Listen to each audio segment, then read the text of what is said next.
త్వరలో కులగణనపై విధి విధానాలన్న మహేష్ కుమార్. కులాల లెక్కల తర్వాతే స్థానిక సంస్థల ఎన్నికలని క్లారిటీ. మూసీ నదిని ప్రక్షాళన చేస్తామన్న కలెక్టర్ అనుదీప్. 1070 మందికి పునరావాసం కల్పిస్తామని హామీ.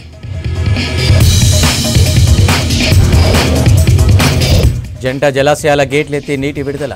ప్రజలను అప్రమత్తం చేసిన అధికారులు.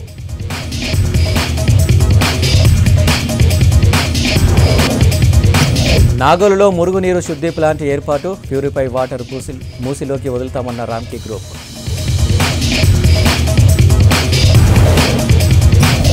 హైదరాబాద్లోని పలు ప్రాంతాల్లో కురిసిన వర్షం. 3 రోజులు వర్షాలు పడే అవకాశం ఉన్న ఐఎండీ.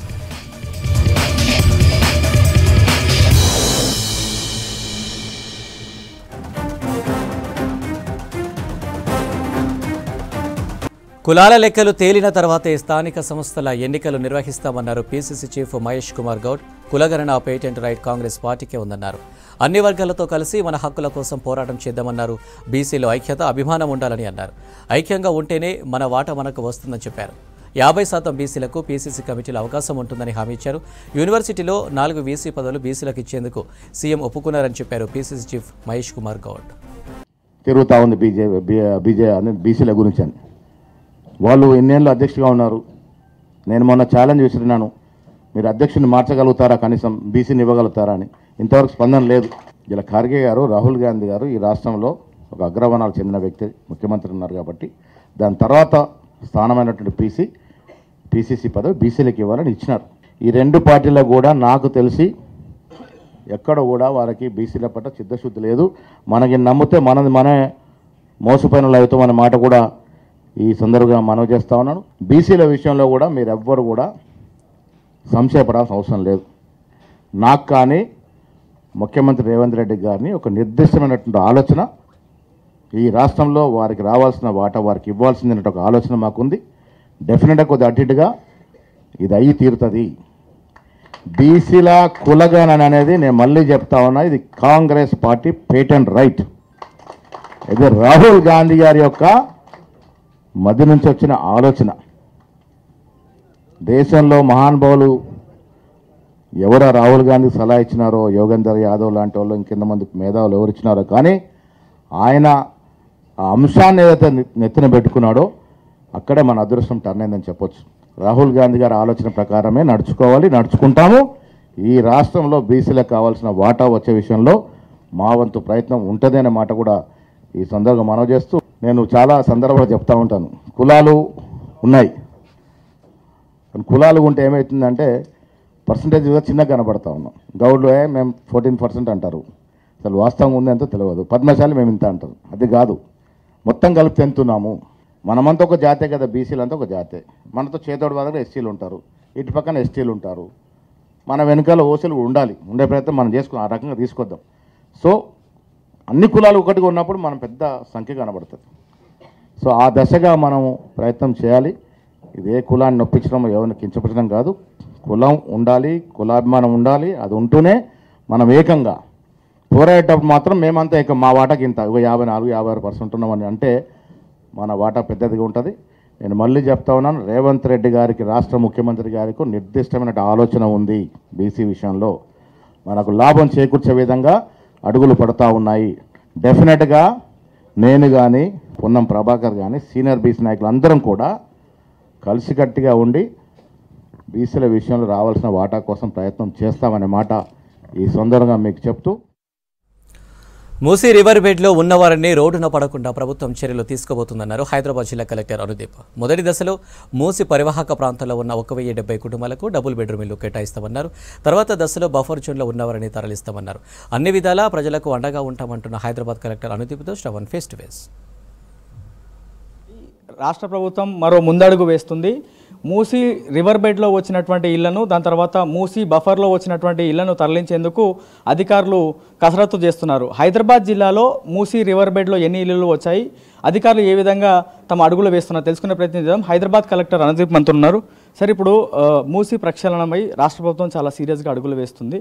మీతో కూడా మీటింగ్ చేశారు. ఇప్పుడు పేదలకి మొదటగా ఒక భయం పట్టుకుంది. మూసీ ప్రక్షాళన అంటే మా ఇల్లులు ఉన్నాయి, మమ్మల్ని ఎక్కడ పడేస్తారేమో అనేటువంటి భయం ఉంది. ఆ పేదలకు మొదటగా ఏం చెప్పదలుచుకున్నారు సార్?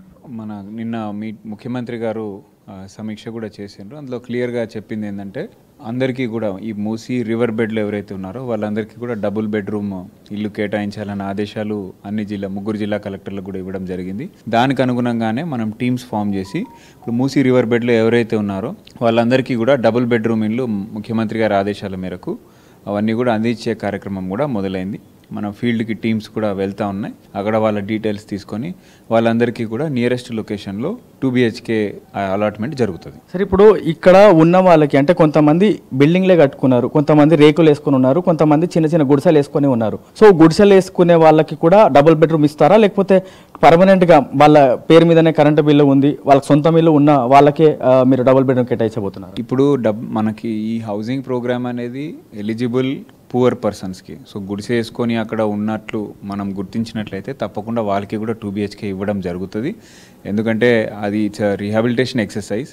ఇది ఎవరిని కూడా డిస్లొకేషన్ చేసే కార్యక్రమం కాదు, పునరావాసం కల్పించే కార్యక్రమం. కాబట్టి ఖచ్చితంగా వాళ్ళకి 2 BHK నియరెస్ట్ అక్కడ గుడిసె ఉన్న ఏదున్నా అక్కడ మన వాళ్ళు వెళ్ళినప్పుడు ఆల్రెడీ సర్వే జరిగింది, మన వాళ్ళు మళ్ళీ ఫీల్డ్కి వెళ్తున్నారు. సో అక్కడ వెళ్ళినప్పుడు వాళ్ళకి సహకరించి ఆ డీటెయిల్స్ ఇచ్చినట్లయితే పట్టాలు కూడా ప్రిపేర్ చేసి వాళ్ళకి అందించడం జరుగుతుంది. ఇది ఎవరికి కూడా అర్హులైన ప్రతి ఒక్కరికి కూడా అందించాలనే ప్రభుత్వ ఉద్దేశం.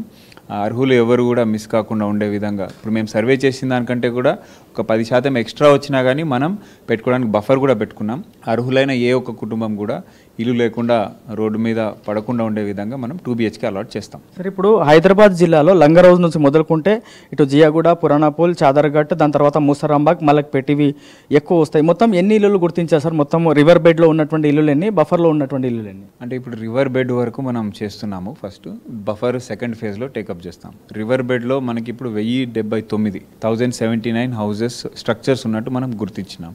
అయితే ఇందులో అన్నీ కూడా రెసిడెన్షియల్ కావు, కొన్ని కమర్షియల్ ఉండొచ్చు, కొన్ని నార్మల్ మన గ్రేవ్ యార్డ్స్ ఉండొచ్చు, కొన్ని రిలీజియస్ స్ట్రక్చర్స్ అట్లా ఉండొచ్చు.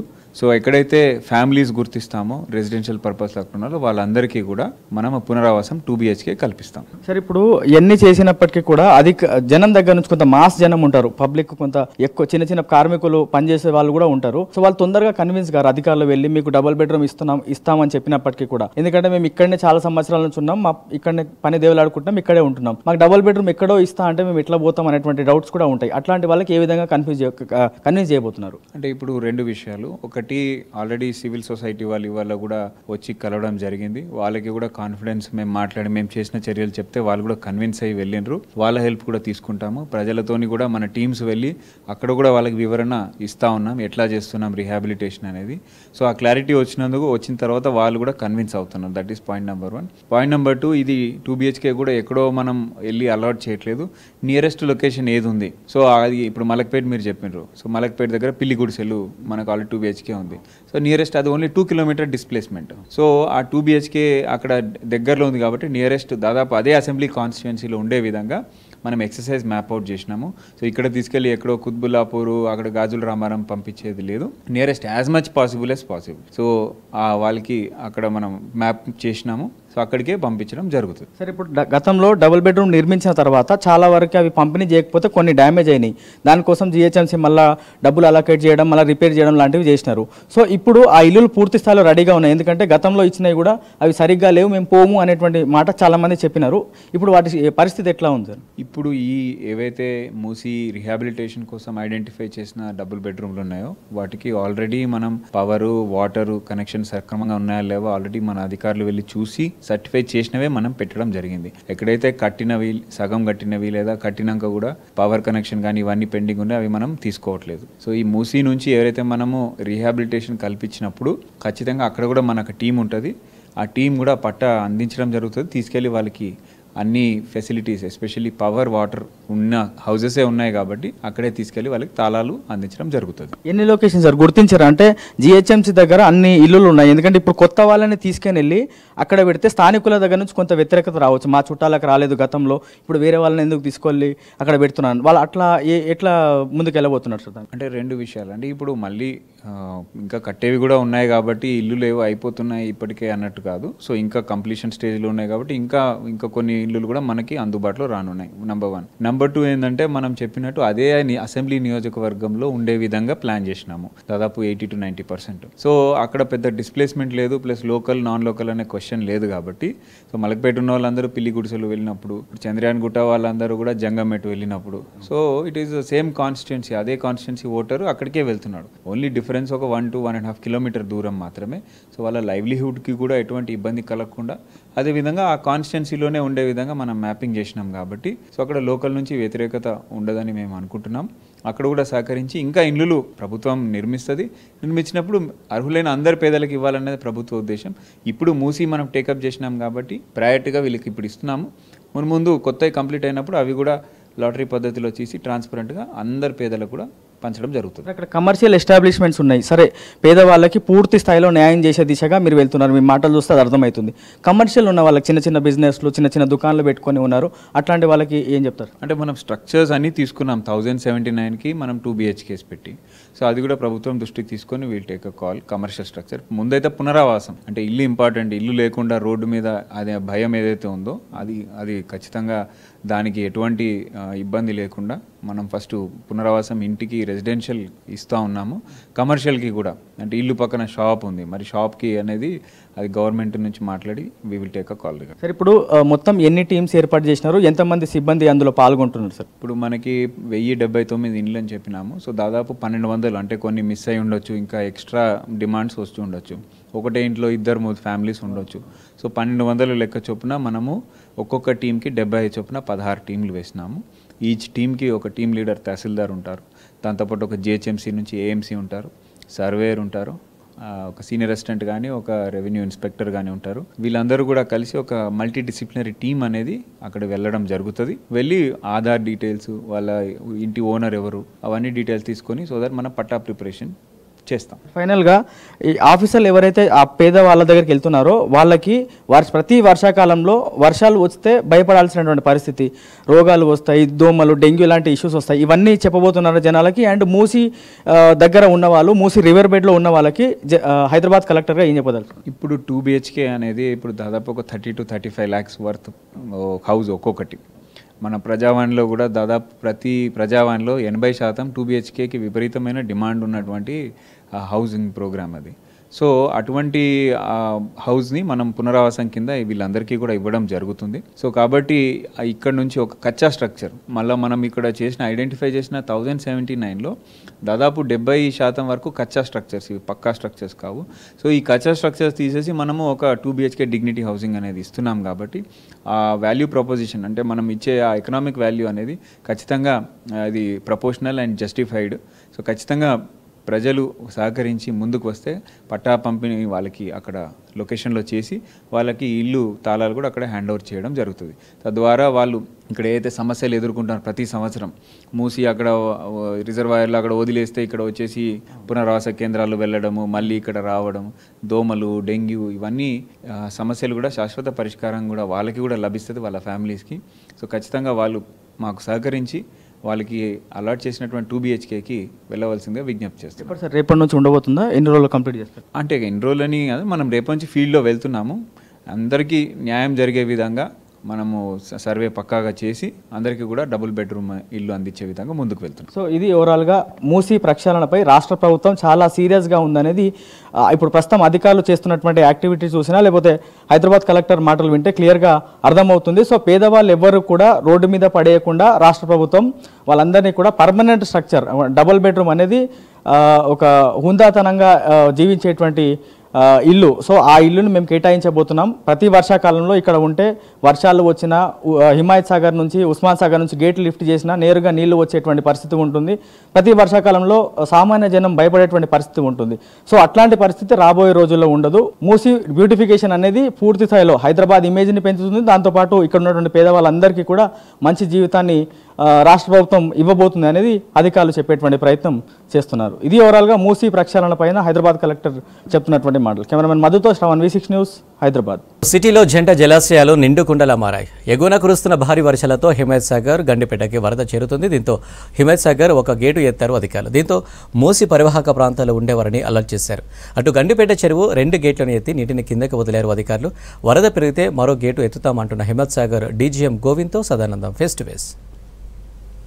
జంట జలాశయాలు నిండుకుండలా మారాయి. ఇటు హిమాయత్ సాగర్ అలాగే అటు గండిపేట రెండింటికి కూడా గత 3 రోజులుగా కురుస్తున్న వర్షాలకు, ఎగువన కురుస్తున్న వర్షాలకు ఇన్ఫ్లో అనేది ఎక్కువగా రావడంతో సో ఇటు హిమాయత్ సాగర్తో పాటు అటు గండిపేటలో కూడా హెవీ ఫ్లో వస్తుంది. దీంతో 2 జంట జలాశయాలకు సంబంధించిన గేట్లను ఎత్తారు అధికారులు. సో ఈరోజు మార్నింగ్ గండిపేటకు సంబంధించిన 2 గేట్లు, 2 క్రస్ట్ గేట్లు 1 ఫీట్ చొప్పున ఎత్తి నీటిని కిందికి వదిలారు.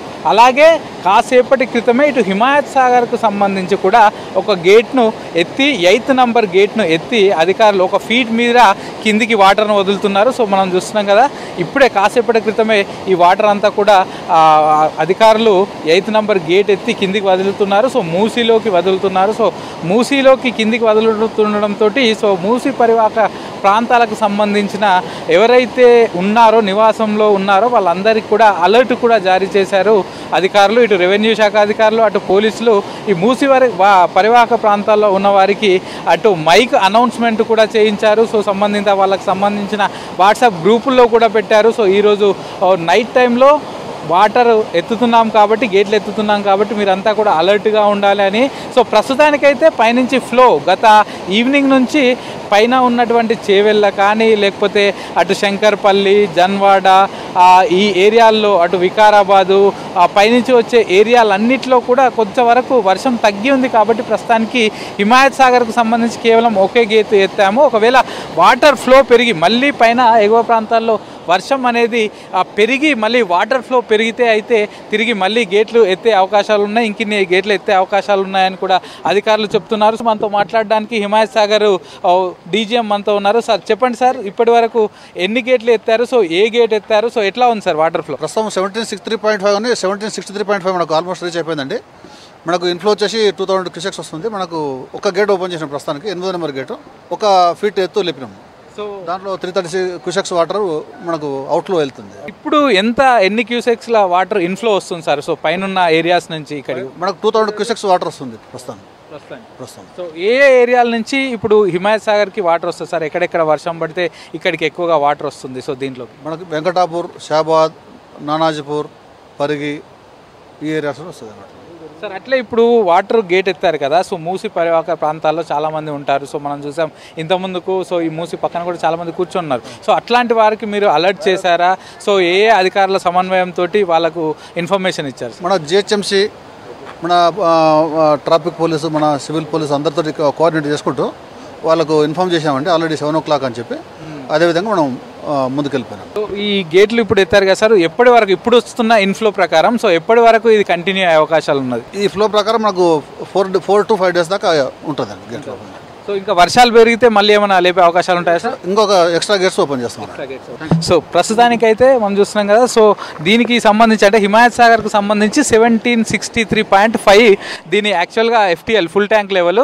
సో అది ఆల్రెడీ 1763.5కి మించి ఇక్కడ వాటర్ లెవెల్స్ రావడంతో సో ప్రస్తుతానికైతే ఈ గేట్లు ఎత్తామని చెప్పారు. ఇక మరోవైపు అటు గండిపేట సైడ్ కూడా చూసుకుంటే అది యాక్చువల్గా 1790 అది FTL full tank level. So అది కూడా ఫుల్ అవ్వడంతో సో ఈరోజు మార్నింగ్ అటు గండిపేటకు సంబంధించిన 2 గేట్లు కూడా ఎత్తి కిందికి వాటర్ని అయితే వదిలారు. సో ప్రస్తుతం మనం చూసుకోవచ్చు, సో 1 ఫీట్ 1 గేట్ ఎత్తితేనే ఈ ఫ్లో ఇంతలా ఉంది. సో ఒకవేళ పైన ఉన్నటువంటి అంటే షాబాద్ కానీ, పరిగి కానీ, వికారాబాద్, అలాగే శంకర్పల్లి, సో ఆ ఏరియాల్లో మళ్ళీ వర్షం కనుక కురిస్తే తప్పకుండా దానికి సంబంధించిన ఇంకిన్ని గేట్లు కూడా ఎత్తే అవకాశాలు కూడా ఉన్నని అధికారులు అయితే చెప్తున్నారు. సో మొత్తానికి ఇటు గేట్లు ఎత్తడంతో అధికారులు ఇటు మూసి పరివాహక ప్రాంతాల్లో ఎవరెవరైతే ఉన్నారో సో వాళ్ళకి సంబంధించి కూడా ఇప్పటికే ఇన్ఫర్మేషన్ ఇచ్చారు.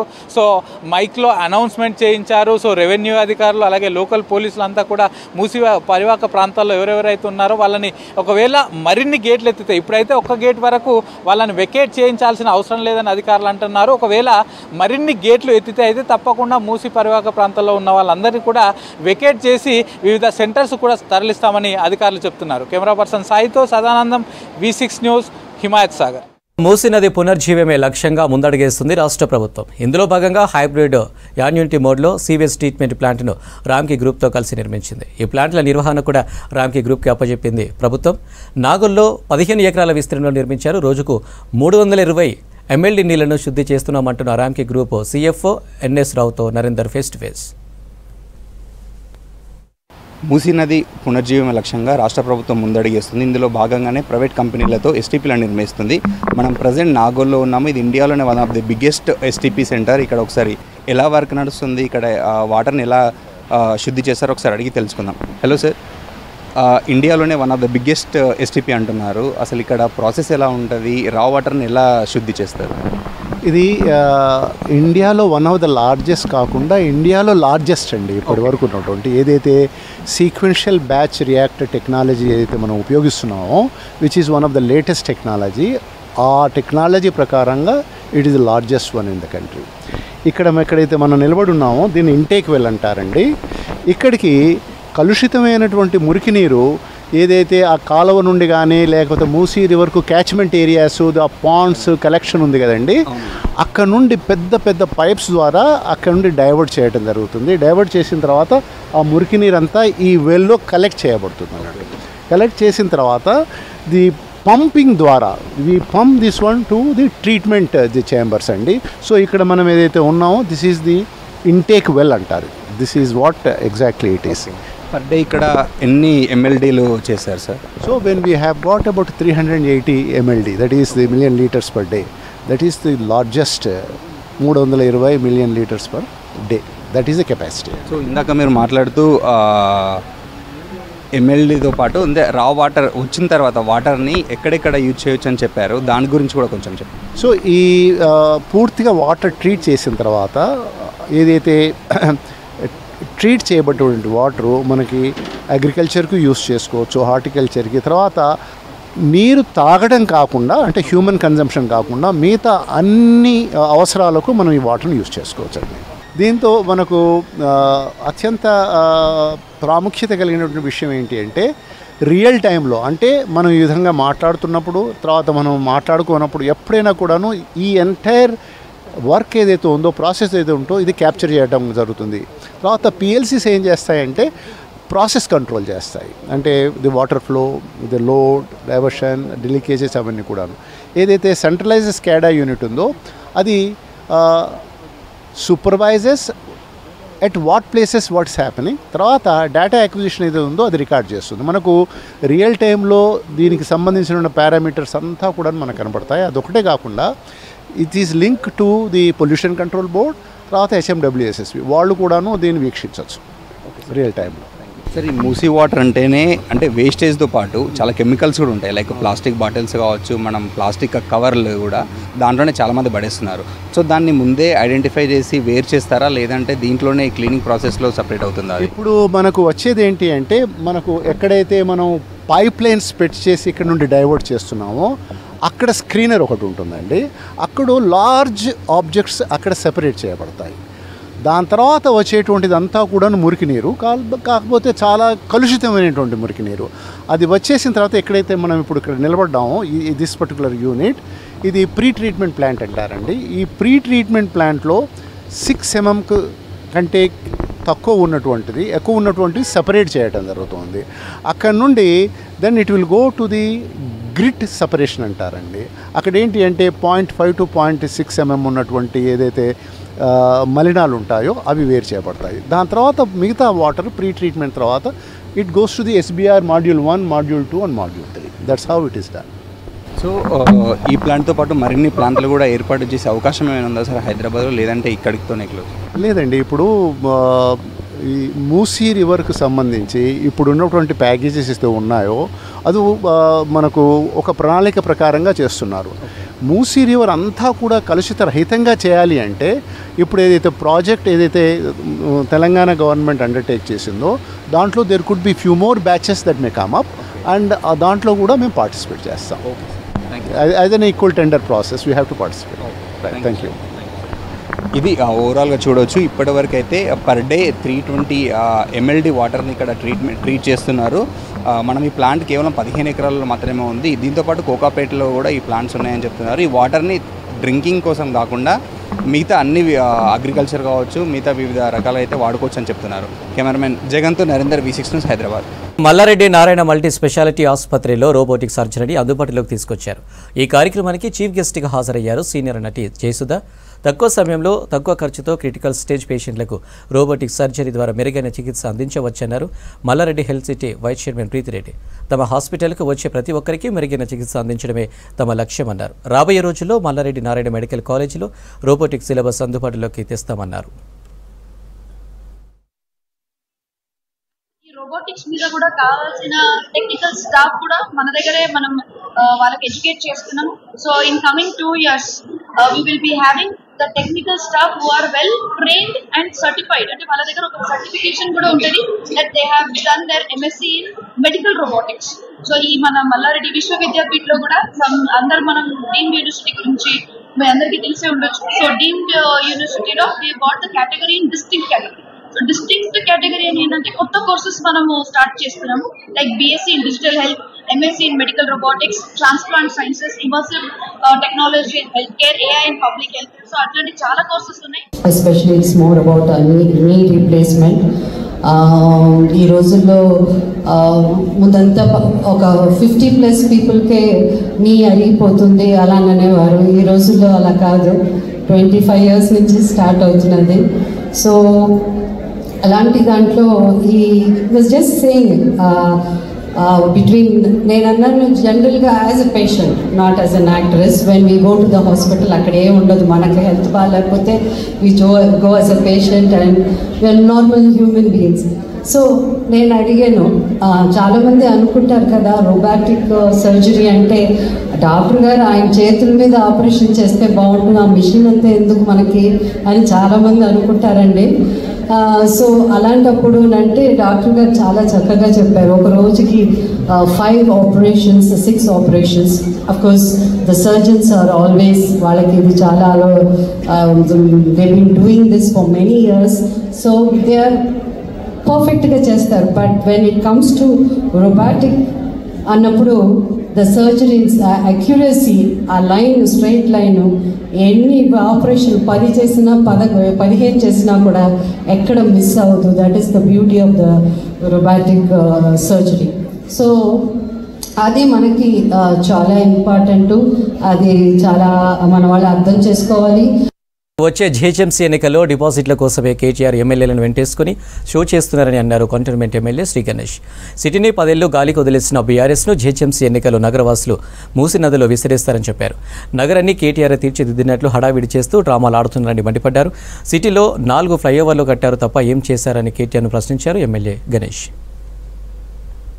కేటీ రామారావు గారు పర్యటిస్తూ సేవరేజ్ ట్రీట్మెంట్ ప్లాంట్ దగ్గర డ్రామాలు చేస్తున్నాడు.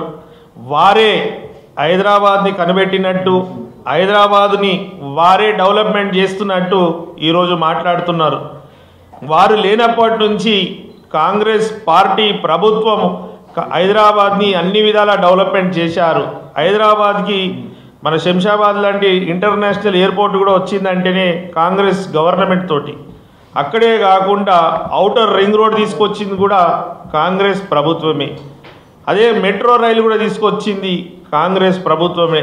హైదరాబాద్ అన్ని విధంగా తీసుకొచ్చింది కాంగ్రెస్ ప్రభుత్వం. తర్వాత వీళ్ళు ఉద్యమం పేరుతోటి డబ్బులు దండుకున్నారు. అది దాన్ని ఎక్కడొకటి. రెండోది 10 సంవత్సరాల్లో డబ్బులు సంపాదించడానికి ఉన్న ఇంట్రెస్ట్ కన్నా వీళ్ళకి వేరే ఇంట్రెస్ట్ లేకుండే.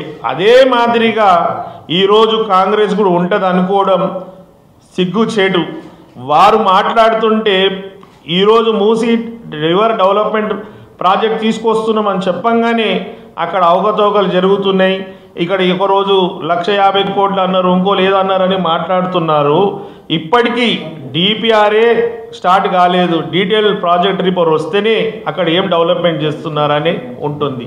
ఈరోజు మన గౌరవ ముఖ్యమంత్రి గారు హైదరాబాద్ని ప్రపంచ దేశంలోనే కాంపిటేటివ్గా అభివృద్ధి బాటలో నడిపించాలని వారు చూస్తుంటే మూసీ రివర్ ఫ్రంట్ డెవలప్మెంట్ చేయాలా, ప్రక్షాళన చేయాలా, సుందరీకరణతోటి బయట నుంచి కూడా పర్యాటకులు వచ్చి చూసే విధంగా ఉండాలనే ఉద్దేశం వారిది ఉంటే వీరు ఎక్కడ చూసినా వీరు చేసిన అవినీతి చేస్తారనుకుంటున్నారు.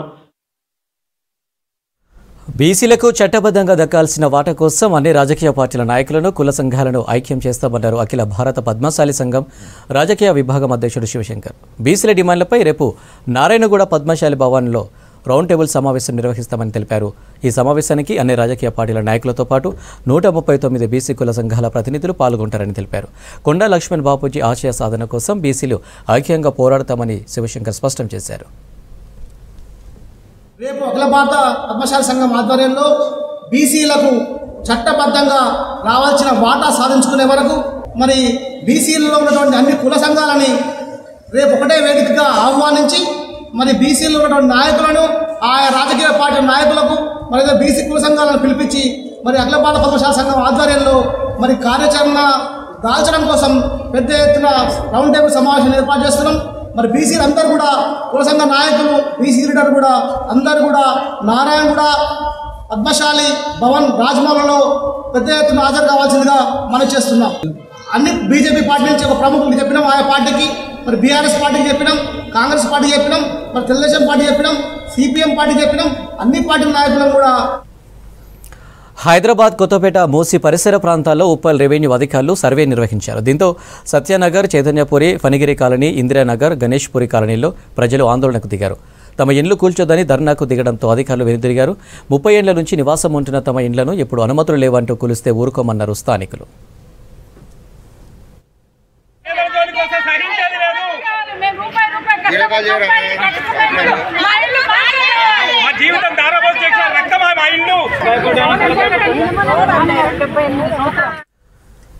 హైదరాబాద్ పాత బస్తీ బహదూర్పురాలో మొసలి సంచారం కలకలం రేపింది. జనవాసాల పక్కన నాలాలో మొసలిని గుర్తించిన కాలనీవాసులు తీవ్ర భయాందోళనకు గురయ్యారు. దీంతో వెంటనే ఫారెస్ట్ అధికారులకు సమాచారం ఇచ్చారు స్థానికులు. మొసలిని పట్టుకునేందుకు రంగంలోకి దిగారు అధికారులు.